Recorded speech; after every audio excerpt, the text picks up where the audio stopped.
For centuries, ships crossed the oceans guided by the sun and the stars. In 1831, the HMS Beagle set out on its second voyage to explore the world, with a young naturalist named Charles Darwin on board. For the next 5 years, it embarked on a journey that reshaped our understanding of life on Earth as we knew it. But what technology allowed it to circle the globe? At a time when vast stretches of the world's coastlines were still uncharted. To show you how the Beagle worked, how it was built, and the navigation instruments that made these voyages possible, we spent hundreds of hours researching, scripting, modeling, and animating this video. My name is Ben, and this is Deconstructed. HMS Beagle was launched in 1820 as a Cherokee-class 10-gun brig-sloop of the Royal Navy. Ships of this class were compact but capable, small, maneuverable, two-masted warships built around a single gun deck, designed to operate independently across long distances. But by the time Beagle entered service, the strategic landscape had shifted. With the end of the Napoleonic Wars, the demand for ships like her had suddenly diminished. Rather than being destroyed, she was placed in reserve, where she remained for several years. In peacetime, however, the Royal Navy faced a different kind of pressure. Maintaining a large fleet required justification, both financially and operationally. To address this, some vessels were reassigned to new roles. Among the most important was global exploration, driven by a growing commercial need for accurate charts to support and expand Britain's maritime trade routes. In 1825, Beagle underwent a significant transformation to meet this demand.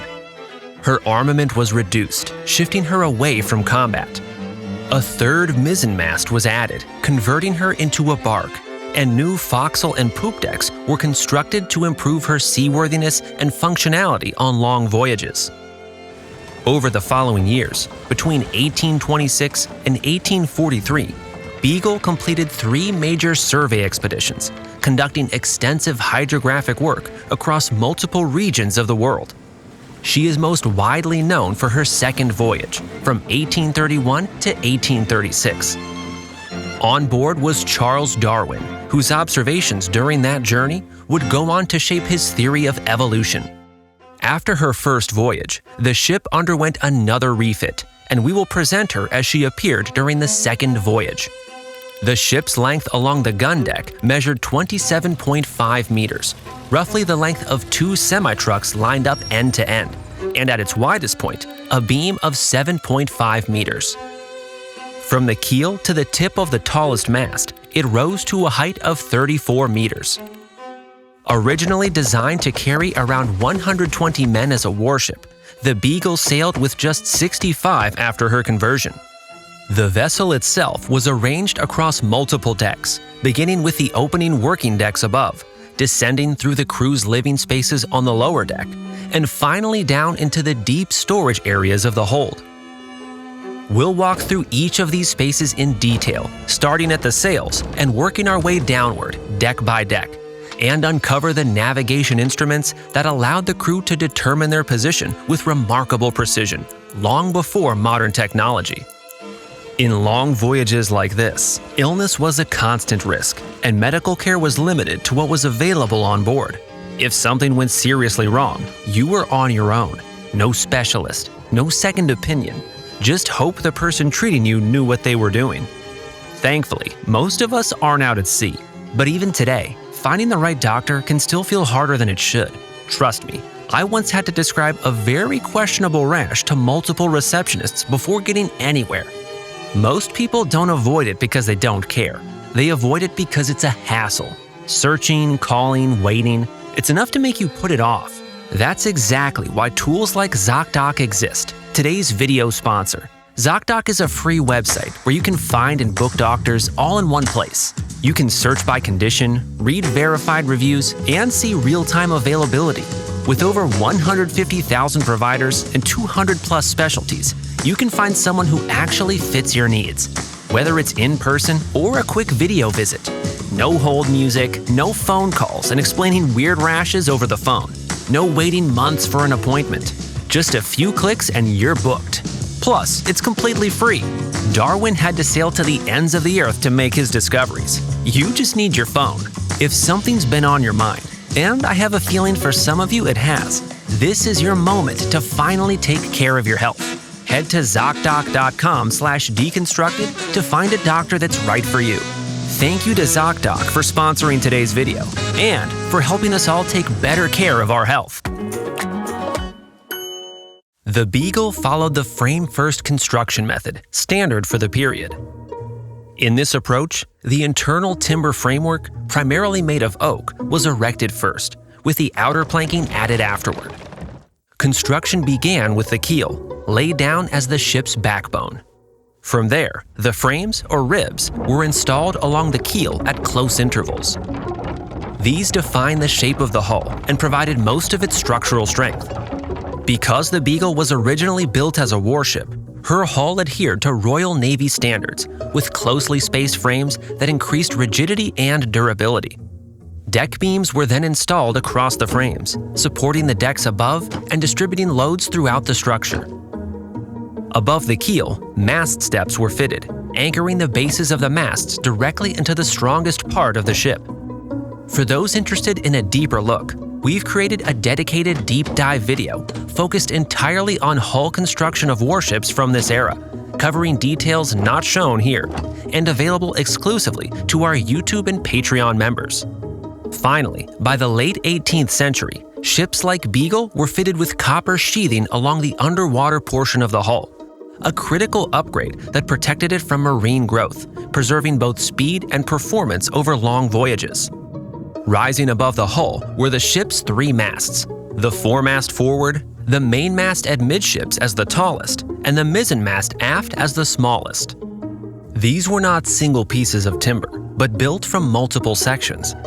At each junction, the next section rested on a platform called a top, secured in place by a mast cap above. Each section was supported by shrouds, which provided lateral stability, preventing side-to-side movement. Between them ran ratlins, or horizontal tied ropes, forming ladder-like steps for the crew to climb. Running fore and aft were the stays, stabilizing the masts lengthwise. The foremast and mainmast carried horizontal spars known as yards, which supported square sails, most effective when sailing with the wind behind the ship. Some of these yards were fitted with extendable spars for stunsails, additional sails deployed in fair weather to increase the ship's sail area. All three masts also carried gaffs, which supported fore and aft sails that played a key role in steering and maneuverability. At the bow, the bowsprit projected forward, extended by a jib boom secured through the bowsprit cap, and even further by a flying jib boom held in place by a smaller boom cap. Together, these supported jibs and staysails, allowing the ship to capture wind from multiple directions. When combined, the masts, sails, and rigging formed a highly refined system developed over centuries that allowed the ship to harness wind with remarkable efficiency. But that was far from its greatest innovation. To capture it in a single frame, we created this poster. Grab yours through the link in the description. Every purchase directly supports the channel and the team behind it. We're also giving one away. For a chance to win one, like this video, subscribe, and comment. What surprised you most about the HMS Beagle? We'll announce the winner in the next video. And a quick shout out to our last giveaway winner. Congratulations! For a survey vessel like the Beagle, small boats were essential. They allowed the crew to reach areas the ship itself could not: shallow waters, narrow inlets, rivers, and shorelines. During her second voyage, the Beagle carried 7 small boats.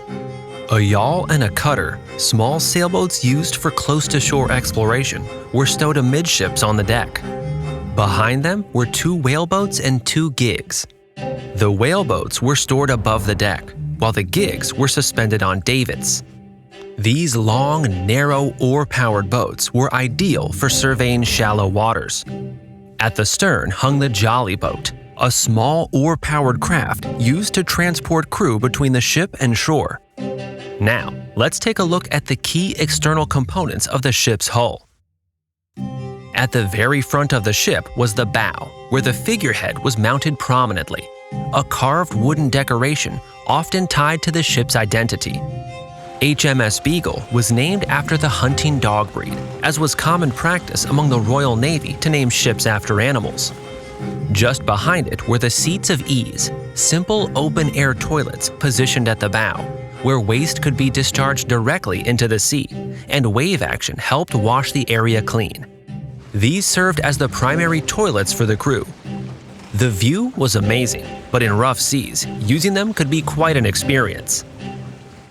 The ship carried multiple anchors. On either side of the bow were the bower anchors, the ship's primary anchors. Just behind them were spare bower anchors, carried as backups. Smaller anchors were also kept on board for maneuvering and positioning the ship. Above the bow rose the forecastle, a raised working deck used heavily during anchoring and sail operations. Here and across the upper deck, belaying pins inserted into wooden pin rails secured the running rigging. Even in her role as an exploration vessel, the Beagle still carried some armament. Dominating this space was a carronade, a short, powerful gun mounted on a turntable designed for close-range combat. Also, here was the galley cowl, venting smoke from the stove below. Between the raised ends was an open section of the upper deck below. At the stern, the poop deck served as the ship's command center, with the azimuth compass mounted at its forward end. It was used to measure magnetic azimuth, the horizontal angle between a distant object, such as the sun, and magnetic north. In practice, this allowed navigators to determine the ship's direction with far greater precision than a standard compass alone. The instrument itself was built around a magnetic compass, with its card divided into 360 degrees. Mounted around it were two sights, positioned opposite each other, which could be rotated to line up with a distant object, such as the sun. This allowed navigators to determine precise directions in degrees, but not their exact position, which required other instruments we'll explore later. Nearby, a skylight in the middle brought natural light into the deck below. Aft of it was the sounding winch, used to measure water depth beneath the vessel. A weighted line was lowered until it reached the seabed, providing critical information for charting unknown waters. At the stern, the ship's name was typically painted or carved as a visual identifier. Beneath it was the rudder, used to steer the vessel, a system we'll discuss in more detail shortly. Below the raised decks lay the upper deck, the ship's main gun deck, running the full length of the vessel. At the stern was the chart room, where navigation instruments and charts were kept, and where Darwin lived during the second voyage. One of the Beagle's primary missions was to produce accurate nautical charts for navigation, which required some of the most advanced instruments available at the time. Like today, in the 19th century, navigators determined their position at sea using two coordinates, latitude and longitude. Latitude measures north-south position relative to the equator, with lines of constant latitude called parallels running east-west as circles parallel to the equator. Longitude measures east-west position relative to the prime meridian, which passes through Greenwich, England, with lines of constant longitude called meridians running north-south from pole to pole. To calculate latitude, the crew used a sextant. It was used to measure the angle between the horizon and a celestial body, like the sun or a star. The instrument itself was built around a metal frame shaped like a sector of a circle, with a graduated arc marked in degrees. Mounted to that frame were a handle for holding it steady, an index arm that swept along the arc and could be locked in place with a screw, and two mirrors, the index mirror mounted on the index arm and the horizon mirror fixed to the frame and split vertically into two halves, one reflective, one clear. A sighting telescope was aligned with the horizon mirror, and pivoting shades could be placed over the mirrors to reduce glare from the sun. Let's take a quick look at how it was used during the day. The index arm was first set to the 0 mark, making the two mirrors parallel. The telescope was aimed at the horizon.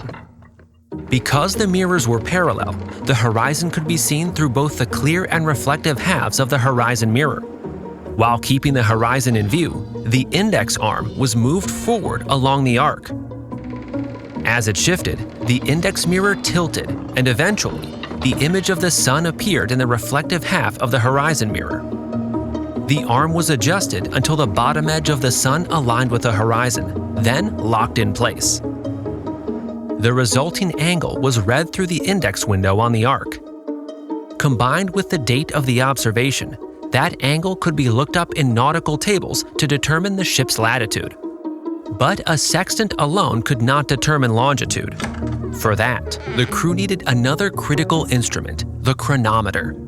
A chronometer is a highly accurate clock set to Greenwich Mean Time and kept unchanged throughout the voyage. Mounted in a wooden box with gimbals, it was kept level and isolated from the ship's motion. But how can a clock tell you where you are? To determine longitude, the crew used the sextant to observe when the sun reached its highest point in the sky, marking local noon. At that moment, they read the time on the chronometer and noted the difference. Because the Earth rotates at a constant rate, each hour of time difference corresponds to 15 degrees of longitude east or west of the prime meridian. This allowed the crew to calculate the ship's longitude. Together, the azimuth compass, sextant, and chronometer allowed the crew to determine the ship's direction and calculate its position with remarkable precision for the time. Next to the chart room was a water closet, typically reserved for the officers. Forward of the chart room stood the ship's wheel, used to steer the vessel. Turning the wheel rotated a drum wrapped with a rope. Each end of that rope ran through pulleys mounted in the floor and attached to the tiller inside the chart room, a horizontal lever controlling the rudder. As the wheel turned, one side of the rope was pulled while the other was released, moving the tiller and turning the rudder. Next to the wheel was the binnacle, which housed the ship's magnetic compass, used to maintain the vessel's heading. On one side of the wheel was a small storage space, and on the other, an officer's cabin. In the open central section of the upper deck were 2 skylights for the captain's cabin and mess room below, a companionway and 2 hatchways leading down to the next deck, a winch for sail rigging, and 6 guns kept in a stowed position. 2 manual bilge pumps removed water that collected in a well in the hold. During the day, the crew's hammocks were stowed along the hammock rails to keep them dry and out of the way. In battle, those same hammocks offered some protection from splinters and debris. Also here was a windlass, a heavy anchor lifting mechanism made up of 2 horizontal wooden drums mounted on the same axis, each handling a separate anchor chain. Each drum could be worked independently by a hand crank on its outer end, while the inner end carried a drum head with sockets for hand spikes when extra leverage was needed. A ratchet and pawl system prevented the drums from spinning backward under load. Each anchor chain wrapped around its respective drum, then passed through a deck-mounted chain stopper that locked it in place when not in use, before running through a pipe down into the cabin locker in the hold, where excess chain was stored. In the section of the upper deck below the forecastle, the bowsprit step sat at the center, anchoring the inner end of the bowsprit into the ship's structure. On one side was the carpenter's storeroom, holding tools and repair materials, and on the other, the bosun's storeroom, where rigging and deck equipment were kept. Below that lay the lower deck, the ship's main accommodation level. Positioned at the waterline, it had no side openings and depended entirely on the skylight and hatchway above for light and ventilation. At the bow were the sick bay, the crew's personal storage area, and the galley with a stove for preparing meals. At midships was the crew's berth, a large open space used as both mess and sleeping area, where the crew hung their hammocks. Around it were officers' cabins and storerooms, and also the mess room where officers gathered to eat. At the stern was the captain's cabin, with the captain's storeroom just behind it. Several floor hatches in this deck gave access to the hold below, where everything required for a long voyage was stored beneath the crew's feet. Starting at the stern, the hold contained the bread room for biscuits and flour. Next came the mess room storeroom with food and supplies, followed by the magazine for gunpowder used by the ship's weapons. Beyond that was the spirit room, where alcohol such as rum was kept under controlled access. At midships was the well, where bilge water collected before being pumped out. Next was the main hold, where fresh water was stored in large iron casks, an upgrade from the wooden casks more commonly used on ships of the era, along with salted meat and other dry provisions kept in wooden casks. Farther forward was the sail room for spare sails and rigging, with the chain locker below for stowing the anchor chains.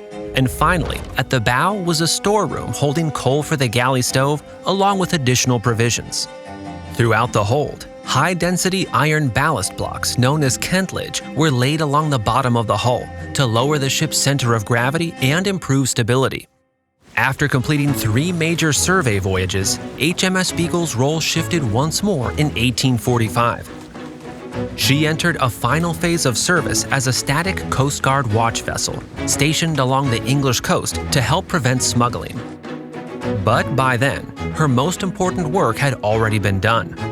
The charts produced during her voyages were so precise that they remained the official standard for some regions well into the mid-20th century, guiding ships long after the Beagle herself had fallen silent.